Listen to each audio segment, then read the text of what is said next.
Hey guys, subscribe for daily content. And if you're shopping for gear, make sure you check out the description for the newest items at some of the very best online retailers. There's also links for some of the items that I personally recommend. Thanks!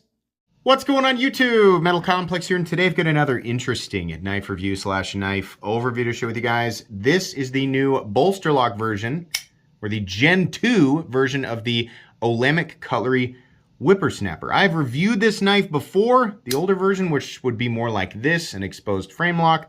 You can see here this newer one is a bolster lock. Why do a whole new review? It's pretty much the same thing with a bolster lock, right? No, there's actually quite a bit. This is substantially upgraded. I was very impressed with this, and I thought, you know, even though it's the same profile of knife and it's the same knife, there's enough different here that I'm going to do a video on it. I know there's a lot of you looking at that going, okay, great, he's reviewing like this crazy, ultra expensive knife that the vast majority of us can't afford. Actually, yes, this is a super dressed up, super expensive version of this knife, but if you know anything about Olamic Cutlery, you'll know that they make custom knives in a massive variety, in both in terms of materials and just overall complexity, right? So your base price of the Whippersnapper, as far as I can tell, now truthfully this is based on researching what is available for frame lock variants online, is $465. How much does something like this cost? Probably well over $1,000, but we're not really specifically, you can get into that if you want to. The nice thing about Olamic Cutlery is you can find them available right now, and by the way, they're made in the United States, right now available at retailers in builds that are totally completed. And most of those builds are completely and totally unique. Unique. You can also go to their website and order, I think what's called a half-baked build, where some of the parts for like some various like oddball parts are completed, and you can kind of apparently pick and choose from stuff that they have done to kind of create a partial custom build, and then order it directly through them. Or you can do a full-on custom, and their books are open for people who want to do this.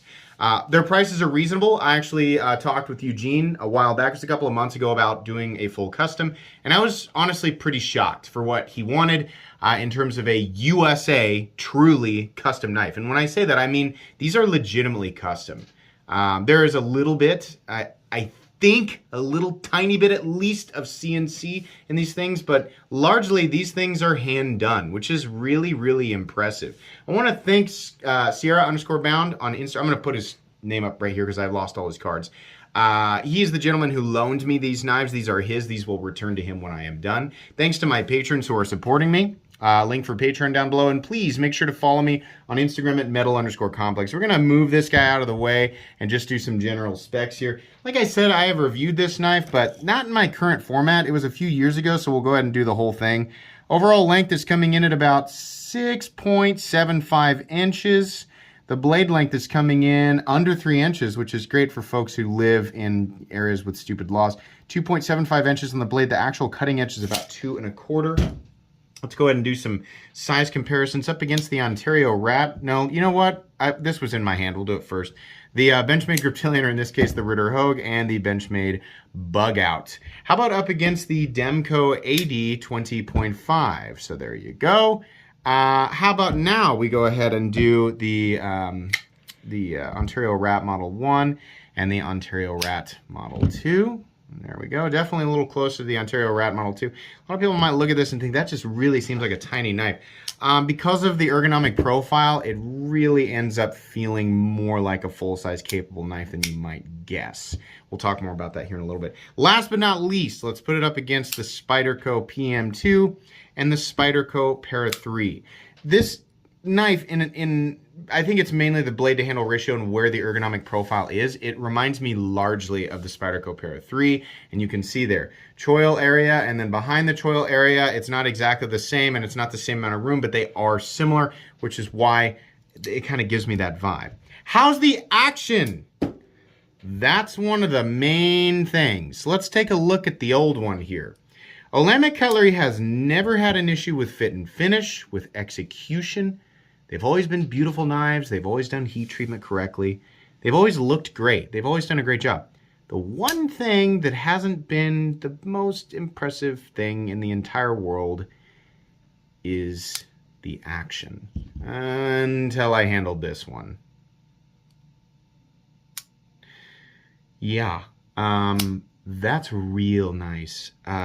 Eugene, you and I have spoken a couple of times, and I think what you do at Olamic Cutlery is amazing. This is spectacular. Can we do whatever it? Well, I don't know what it is that you're doing, where this bolster lock and the detent ball and the pressure of everything is making the action do this. I don't know. I don't understand. Can we do that? Could I say we? Are you planning on doing that with everything, like the 247? Because yeah, like that would put that thing back on the map for me, hardcore. I love the 247, and honestly, the only reason that I don't own one is because the action just feels a bit subpar for 2022. I'm not the biggest stickler when it comes to action, but that's just the thing that's felt a little lacking, not just in the 247, but in many designs. This, though, right here, along with a couple of other things that I'm going to point out, this feels above and beyond. This is something that I want in my collection now. This is wonderful, and I love that you can get. They seriously, like, their custom options aren't like you can choose from red or green or blue or yellow. You know, customization. No, they mean like customization. Like, tell us what you want us to do, and we will do it. I've looked through their galleries. Olamic Cutlery's galleries on all the crazy builds that people have done are insane. It's like they don't even have templates on like where bolsters can be or where different inlays can. They just are like, yeah, just whatever. So these are really custom. It's the real deal. I think that's amazing. And there are very few. There's a lot of custom knife makers out there. I think there are very few people out there doing exactly what Olamic Cutlery is doing. There are so many reasons to pick up an Olamic, but the customization is a huge part of that. And with if this is a hint of what's to come with other models, like I'm so in. I'm so in. The action on this thing is bonkers. It's so good. Carry profile. Thickness up against the Spyderco Para 3. You can see here it's about the same. Maybe perhaps slightly thinner. Length and height up against the PM2 and the Para 3. You can see here this guy is definitely shorter than both, and even at maximum height, nowhere near as tall. You can see the Para 3 still peeking up over there. So really, carry profile, this is not going to be a cumbersome object for anybody. It shouldn't be, unless you're wearing wax paper pants, in which case it might be cumbersome. Let's go ahead and weigh it. So this guy here is using, I believe this is a more of a matte Damasteel. And it's hard to tell, right? I believe it's Damasteel. It could be it could be something like Chad Nichols Damascus or something. I think it's Damasteel. It's just like, it's really heavily layered, and it's got more of a matte etch instead of a polished finish. Then we have a really sort of deep acid finished titanium bolster. And then we have a zircotai scale, which is titanium Damascus infused with zirconium. We also have some file work on the backspacer, and then we have a zircotai pocket clip. So is it expensive? Yeah, it's expensive. This is an expensive build. This is an example of basically like very nearly a full dress or super dress build. So what I'm saying is the weight will vary depending on what, like for example, this is zirconium Damascus. It's heavier than regular Damascus because it has zirconium in it. If you choose something like Damascus, it's going to be a little bit lighter. If you choose something like carbon fiber, it's going to be a little bit lighter still. So take this with a grain of salt. 3.94 ounces on this guy. So the ratios definitely on this guy are not perfect, but I would venture to guess you could shave an ounce off of this if you were to replace all of these parts, minus the pocket clip, with carbon fiber, which I know they do because they show it on the website, right? So it really just depends what you're getting into. In any case, this is still a 4-ounce object, which to me is reasonable for the size. This particular one is bud heavy, and that's because of all the zirconium in the tail end of this, for sure. Let's go ahead and, you know what? I'm not going to do a hardware check. I believe what we're looking at here for the pivot is going to be, I'll do the pivot. I'm just real nervous about here. My tools are very inexpensive and very recommendable. You can find them right down in the description in the section that talks about the tools I use on this channel. Yeah, the pivot is a T8, and then these screws here, no, those are T6, which, okay, you get a couple holding the scales on, right? Unlike this guy back here, which is a frame lock, it's just holding on to the backspacer. So these are going to come off, and then we probably have a couple of screws holding the backspacer in. So you have more hardware than is desirable, but it's really not that big of a deal. Just make sure you've got a good place to keep your hardware, and you should be good to go. Blade stock thickness, I'll do that real quick. We still have tape on the end of the calipers, so they should be safe. Probably 115 to 120, that'd be my guess. Nope, wrong again, 130 roughly. So right there, kind of middle of the road as far as the entirety of the knife world is concerned. Okay, that's enough of that. Meat and potatoes time here. Another major thing that I love that is different is how they mount the pocket clip. I have never really liked how they do like the standoff thing. I think that it looks funny. And the pocket clip's okay. In fact, functionally it's a very good clip. This clip retains all that functionality and has that nice shallow swoop there, but the way that it mounts is not with standoffs. See, this is a full 3D milled clip that looks beautiful, goes with the design, very functional, and does not cause a problem with ergonomics. Not that this guy did, you know, but truthfully, I feel the pocket clip on this guy less. This is a masterful pocket clip, and the carry depth is also good. Carries what I would consider to be about medium. You have a little bit of the knife sticking up out of your pocket, including the lanyard hole, which is kind of a bummer. I think it would be cooler if we had the lanyard hole. So here's what I think. I think the lanyard hole should be loaded into a some type of interstellar cannon and fired to the edge of the universe, never to be seen again. And then we should mount the pocket clip more like up here, and then have the, is it the cant, right, to the angle, the curvature, the clip sort of follow this line right there. I think that would be really cool. That's just me. The curvature, I mean, it actually does, like you can see what he's doing here with it, but it's accommodating for that lanyard hole, which a grand total of 8 people are ever going to use.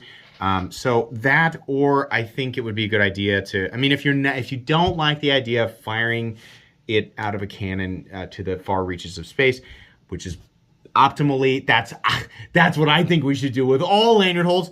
You could just do a bar back here, which takes away from the file work, but it would be pretty minimal, right? Something I think you could definitely do, and then you could put the clip wherever you want. As it sits, though, the mounting position of the clip is about medium, approaching shallow carry, but still medium, so therefore acceptable. The only thing that I don't find acceptable ever when it comes to pocket clip carry depth is shallow carry. Shallow carry is poo-poo town. I don't need it. I don't need a tactical advantage against the grizzly bear ninjas that might attack me at my local supermarket. That's just not my reality, okay? So I want my pocket knives to carry anywhere from medium to deep.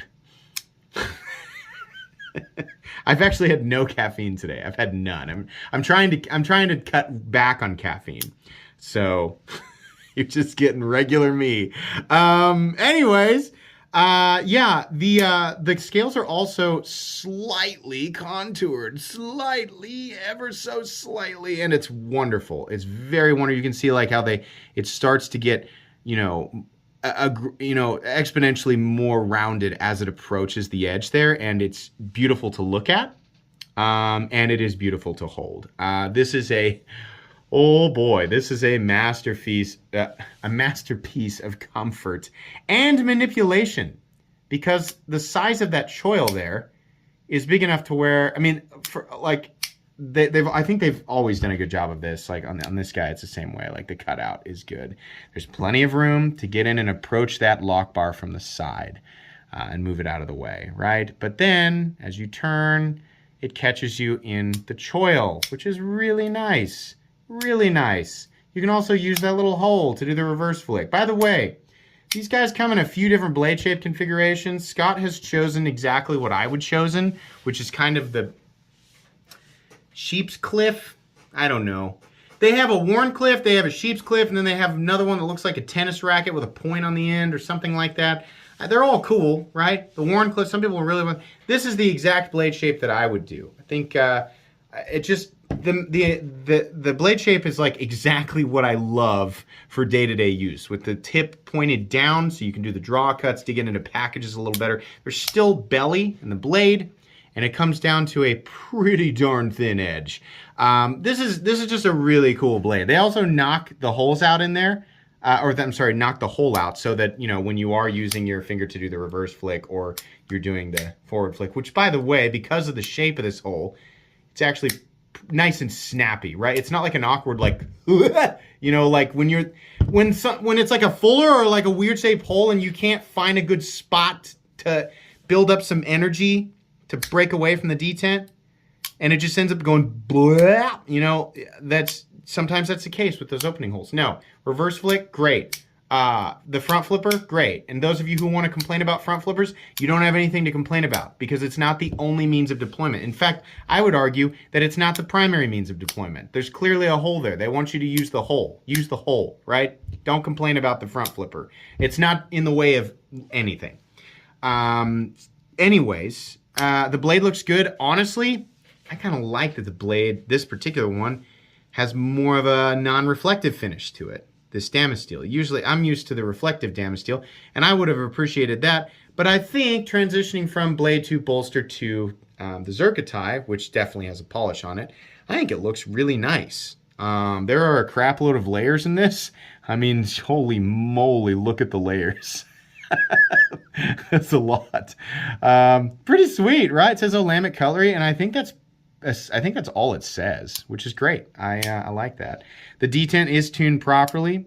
It is sharpened beautifully. I mean, really, really beautifully. I have no complaints about how it is sharpened, how the edge looks, anything like that. It's really just a beautiful knife.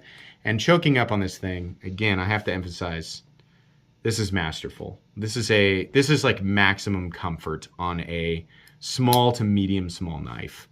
I'm sorry, medium to medium small knife, not a small knife. This isn't, like, the Concept Corvid Mini is a small knife. This is a medium, still about a medium-sized knife, especially considering you can get a very comfortable four-finger grip. I can almost get a four-finger grip in the choked back position. So we're not looking at that tiny of a knife, considering I don't have massive hands, but I wear an XL glove. So I think I'm probably about the same as most guys watching. Let's see here. We already talked about the lanyard hole. You obviously have an option for file work if you go with a custom build and some half-baked builds. In fact, some builds that you'll find off the shelf at a retailer, did I mention I will be linking Olamic Cutlery knives down in the description so you can check them out whenever you want. DLT generally has a good supply, but you know, if not the Whippersnapper, then there's definitely other things to look at. But you can see that they have kind of like a generic backspacer, and then they have more wild and crazy stuff that they do with the backspacer, depending on, I guess, the level of complexity in the build. But there's lots of different stuff. It's not like they have we do the hourglass, and we do the triangle, and we do the rocket ship, and that's it. No, they do like a ton. In fact, I think he'll even take suggestions. Like if you're like, I want a full custom build and I want like this pattern, I think he'll figure out a way to do it. At least that's, when you look at the gallery on the website, that's what it suggests, is that Eugene will try and make it work. So yeah. Let's see here. There's a lanyard hole. Yay. Pocket clip, we already talked about that. I think the pocket clip could stand to be a little bit shorter. I don't know that it needs to be this long, but then again, it's like, is it hurting anything? Not really. I mean, it's super comfortable because it actually comes down a little. I mean, like the part that's supposed to go over the lip or the seam of your pocket ramps upward, which means generally, unless you have like a super thick pocket seam, you can just one hand this into the pocket. It's going to be just fine. But, I don't know. I think I might appreciate the aesthetic a little more if it was shorter, I guess. It's not hurting anything the way that it is, though, so I can't really complain. There is a steel lock bar insert that doubles as the over travel stop, so that's nice. And then your stop pin is actually, well, oh no, it's right there. This is way in there. Did they change that? That must be closed position stop pin and okay, so the reason there's two, the closed position stop pin is the one that's further that way, and the one that's closer to us is the open position pin, which catches the inside of the flipper tab, which is fine. How'd they do that here? Is it the same way? No. This new guy, I think, is a bit, yeah, it is a bit thicker, but that's something that I am more than, like, this is nice. This one right here, it's a nice knife. It really is. I don't have any complaints about how we did this one, right? But this Gen 2, this is like a whole different beast. I've always liked Olamic Cutlery, and I thought, you know, in order to get exactly what I want, I'm probably going to have to go full custom. And I always knew, because I've owned a few different Olamic Cutlery knives in the past, and have always given them up. But I knew, like, I need a custom. Like, I want like a full-size Wayfarer. I want that big boy, right? And that's why I talked with Eugene here recently about doing one. And I still haven't ruled that out. But now I'm thinking, man, if I can get one off a website that's just close to what I want for way less, maybe I can get a 247. If he does this, right? I mean, if this, what he's doing with the Whippersnapper, if it's eventually going to extend to his entire line, I am on board. Now there's more than one model that I would want. I mean, I want a Whippersnapper now. And this is traditionally not my, you know, this size of knife is not something that I usually go for, but I actually want one of these now. So yeah, will you be able to go and pick this up, like, as of this video? I don't know. I mean, that's the thing. There's literally no way for me to guarantee that, because I pre-record my content, so it could have come out and then sold out a couple of weeks before I release the video. It could be not available because it's not at retailers at the time of this video's release, or it could be that it's just planned to be in the future. Maybe you're watching this 3 months in the future and you click the link under the video and they're available on this exact day. Wow, that really worked out, right? There's no way for me to know because I don't coordinate with the maker or the manufacturer or the retailer so that we can get maximum sales out of this. This is a review, and the point of it is a review, right? The point of this video is not to package the thing up and deliver it to you, right? I'm not the Home Shopping Network, so I don't know. I don't know when it's going to be available. You can check the link down below. I'll make sure it's a search link for this specific model so that you can check it out. Olamic Cutlery will be down there anyway. But, yeah, as it sits... Oh, how's the centering? We better do that. Centering, spot on. It's exactly what you'd want. Lock up. No blade play, up, down, left, right. No lock stick, and no pivot lash. Can't emphasize enough on exactly how smooth the blade is. It's ridiculous. Yeah. So the base price, listen, the base price of the frame lock variant was $465, which I think is fair considering, you know, the level of work that goes into it, the fact that it's made in the United States. And I mean, like, for real made in the United States, not parts made somewhere else and then they ship them here and then, like, people who are paid minimum wage just slap the parts together. Some of you are getting tricked by some companies who are not doing a whole lot of work to even hide it, right? But yeah, if it just looks like, wow, it's a super good deal and it's made in the USA, right? Yeah, wow. Yeah, no. Yeah, you're getting bamboozled. For being something that is truly made in the United States, custom made, right? The $465 base price, I think, is fully justified, and maybe he bumps the price a little bit for the bolster lock variant. Maybe it's $500. You know what? Fair. Fair. That's fine with me. USA, it's gonna cost more money, period, right? But I can get blah from China from China. Yeah, you can do that. You have that option. But it's made in China. That's why, right? And, you know, lots of other places have lower manufacturing costs in the United States, but the cost to make something in the United States is very high. So, is it worth the money, this new one? Yeah, this is incredible. This is like, I love this. This is wonderful. I want the Whippersnapper in my collection. I want to know if this is going to be applied or if there's some new trick he's doing just with the, maybe it doesn't have anything to do with the fact that it's a bolster lock. Maybe it's some different way that he's doing the detent ball or the surfaces or whatever. I don't know. Whatever he's doing, I would like to see it applied to the rest of the line because there's a lot of freaking awesome looking knives in the Olamic Cutlery line. And I would own them if the action was just a little bit better. But this is not just a little bit better. This is freaking way better. This is incredible, right? I mean, man, this is just head and shoulders. Yeah, I'm on board. Love it. Recommended. Absolutely. It's not often that I throw a really expensive knife into my most recommended knife section, but in the case of the Whippersnapper, I mean, it's literally legal almost everywhere in the United States. The base price is reasonable. It's made in the USA, and it is a wonderful, like the design is wonderfully functional. The Whippersnapper is incredible, and this new version is even more incredibler.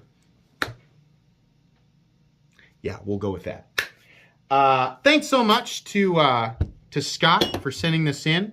Please make sure to follow me on Instagram at metal_complex. If you enjoyed this video, leave a like. If you'd like to check out my other content, I do, of course, have lots of videos of knives that are either expensive or inexpensive that I do or don't like, so check those out. And if you enjoy all my content, go ahead and click on that Metal Complex logo right there and subscribe, because there's definitely more coming. Thanks again for watching, everybody, and have a great day.